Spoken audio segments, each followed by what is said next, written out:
Садықбек Адамбеков атындағы жалпы орта білім беретін мектебінің даярлық В топ тәрбиешісі Мадина Әлиқызы. Сәлеметсіздермен білім алушылар. Бүгінгі сауат ашу сабағымызды бастайық.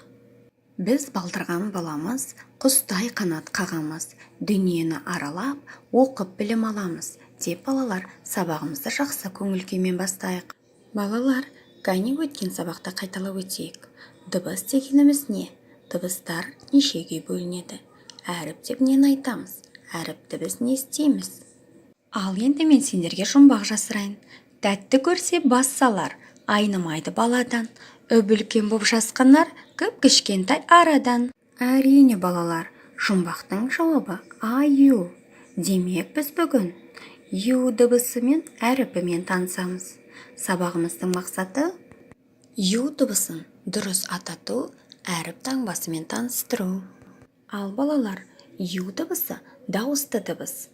Дауысты дыбыстарды біз қызыл текшемен белгілейміз. Ю дыбысының и, у әріптерінің қосындысынан тұрады. Естілгенде и, у болғанымен жазылғанда ю әрпі жазылады. Ю дыбысы балалар сөздің соңында кездеседі. Мысалы, қи, ю, жа, ю. Міне енді ю дыбысының баспа түрі және жазбаша түрі. Балалар, дәптерімізді ашып, ю әріпін жазып үйренейік. Балалар, бүгін біз қандай дыбыспен таныстық? Ю дыбысы қандай дыбыс? Балалар, бүгінгі сабақ сендерге түсінікті болды деп ойлаймын. Назар аударғандарыңызға рахмет.